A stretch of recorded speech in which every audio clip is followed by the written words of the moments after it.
हुसैन शेख और आप देख रहे हैं वेडनेसडे टाइम्स। आपको पता है कि हम लोग टाइम टू टाइम जो है इंटरव्यूज करते रहते हैं उनके प्रिंसिपल्स के और भी एजुकेशनिस्ट के, पॉलिटिशियंस के। आज फिर मैं एक बार फिर एक एजुकेशनिस्ट के पास आया हूँ, डॉक्टर सतवीर शाही के पास आया हूँ, जो हमारे साथ यहाँ डलहौजी में टूर लेके आई हुई हैं। तकरीबन 60 बच्चों के टूर के साथ हम लोग यहाँ घूमने हैं।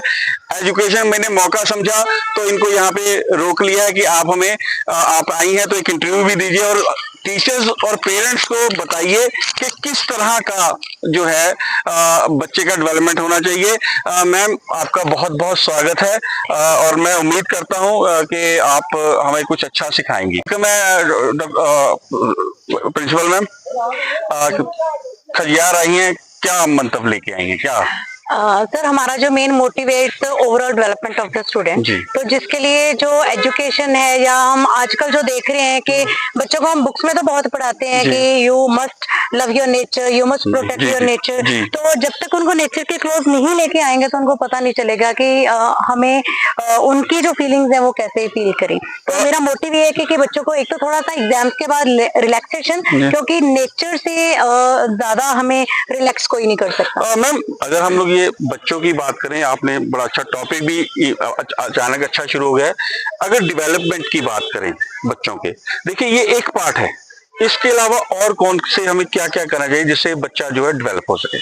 तो डेवलप, एक तो जो मेरे अकॉर्डिंग जो मैं मेन चीज मानती हूँ वो है बच्चों को अडेप्टेबल होना जी, और हर एक चीज के लिए रिस्पेक्ट होना, चाहे वो नेचर है, चाहे मेटेरियलिस्टिक थिंग्स हैं, चाहे किसी ह्यूमन की फीलिंग्स हैं, जहाँ जो एनिमल्स हैं उनकी फीलिंग्स हैं। क्योंकि जब तक वो किसी चीज को ऑब्जर्व नहीं करते, उनकी फीलिंग्स नहीं समझते, उनको अच्छे तरीके से नहीं समझते, उनको लाइफ में जीना आसान नहीं हो सकता। इसके लिए स्कूल लेवल पे किस तरह की एक्टिविटीज होनी चाहिए?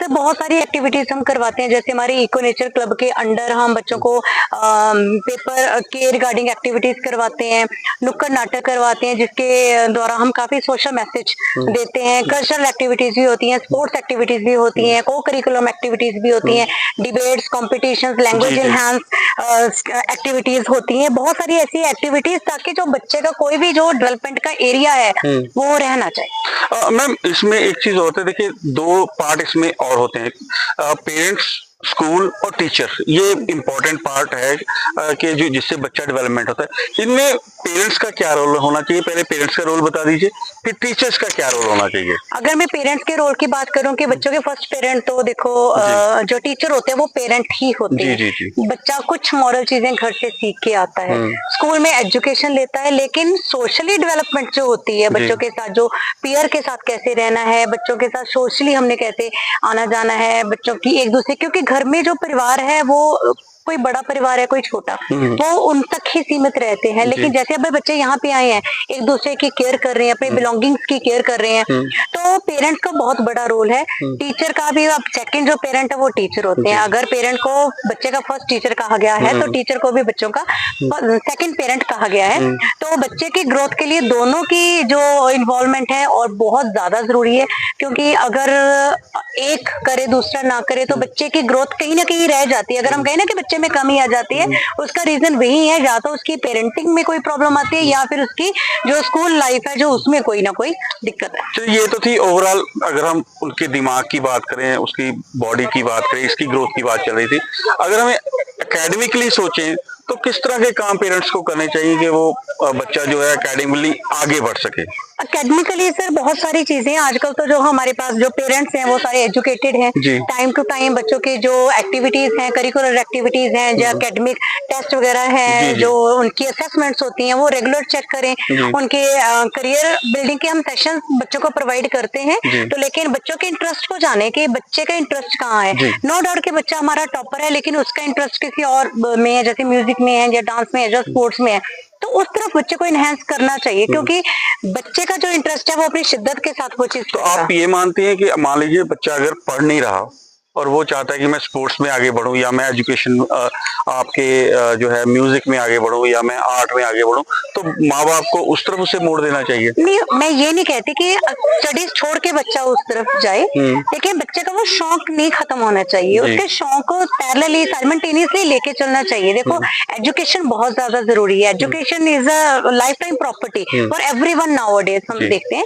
तो बच्चे को अगर बच्चे ने वो उसका जो शौक है वो कभी भी पूरा कर सकता है। क्या बच्चा डॉक्टर बन के सिंगिंग नहीं कर सकता? शौक पूरा कर सकता है। क्या वो पेंटिंग नहीं कर सकता? सब कुछ कर सकता है। बात यही है कि बच्चे का शौक ना मरे, उसको साथ के साथ एक पुशअप करे कि बेटा एकेडमिक्स भी करो, हम साथ के साथ आपका इस चीज के लिए भी करें। क्योंकि यहाँ पे प्रॉब्लम क्या आती है, जब बच्चा उस एक्टिविटी की तरफ जाता है तो बच्चे उसको, पेरेंट्स उसको बोल देते कि नहीं सिर्फ एकेडमिक्स, ना तो वो एकेडमिक्स कर पाता है, ना उसका वो जो टैलेंट है वो पूरा हो पाता है। भूपिंद्रा ग्लोबल स्कूल मलेरकोटले का अब एक अच्छा नाम है, रिनाउंड नाम है। आप लोगों ने उसे बहुत, हरसिमरन जी ने, मेरे दोस्त हैं वो, उन्होंने शुरू किया था मेरे सामने, और आज 1200 से 1300 के करीब बच्चे पहुंच चुके हैं, एक मुकाम पे आ गया है। वहां पे आप बच्चे की एकेडमिक के लिए या मेंटल ग्रोथ के लिए क्या क्या कर रही है? देखो एकेडमिक ग्रोथ के लिए तो हम उनको मैक्सिमम जो है एजुकेशनल जो मटेरियल है वो प्रोवाइड करवाते हैं। कोशिश करते हैं कि उनको जो भी कंटेंट पढ़ाया जा रहा है वो अच्छे से वो बच्चे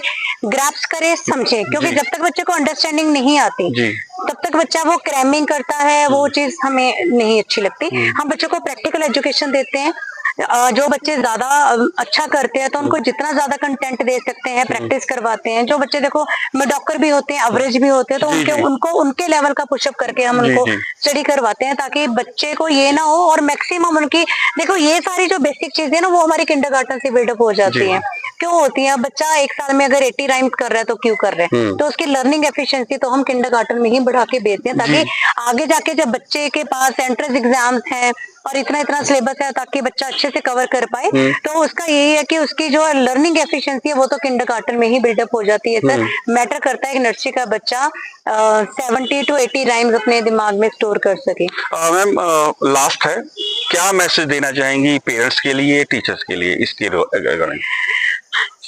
पेरेंट्स को तो मैं ये मैसेज देना चाहती हूँ कि अब तक जो मेरा टेन्योर रहा है भूपिंद्रा ग्लोबल स्कूल में वो बहुत अच्छा रहा है, क्योंकि उसका जो बेसिक रीजन है वो ये है सर, पेरेंट्स सपोर्ट। पेरेंट्स हर तरीके से हमें सपोर्ट करते हैं। जब कभी भी हमें जरूरत पड़ती है, या किसी बच्चे के रिलेटेड या स्कूल के रिलेटेड, जब भी हम पेरेंट्स से डिस्कस करते हैं तो वो अपना पूरा एफर्ट देते हैं, क्योंकि उनके सपोर्ट के बिना हम उनके बच्चों के ग्रोथ नहीं कर सकते।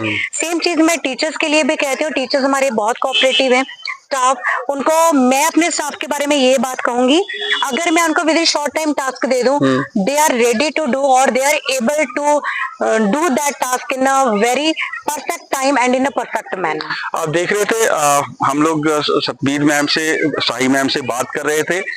उन्होंने अपने विचार रखे, पेरेंट्स की रिस्पॉन्सिबिलिटी भी बताई, टीचर कैसे एकेडमिकली और उनकी मेंटल ग्रोथ को कैसे बढ़ा सकते हैं। इसी तरह हम आपको कुछ ना कुछ सिखाने के लिए, कुछ ना कुछ बताने के लिए हम आपके सामने पेश होते रहेंगे। एक बार फिर मैं आपका शुक्रिया अदा करता हूं कि आप हमें इतना प्यार करते हैं, लेकिन प्यार का एक और भी तकाजा होता है कि आप हमें लाइक और शेयर भी करें, क्योंकि लाइक और शेयर के बिना हमारा काम अधूरा रह जाता है। हमें पता नहीं चलता कि किसने देखा। अगर आप लाइक और शेयर कर रहे हैं तो हमें पता चल जाएगा कि हमारे ये भाई, हमारे ये बहनें, हमारे ये जो प्यार करने वाले हैं हमें वो देख रहे हैं। एक बार फिर मैं आपसे विदा चाहता हूँ। डलहौजी से Hussain Sheikh, Wednesday times. Thank you.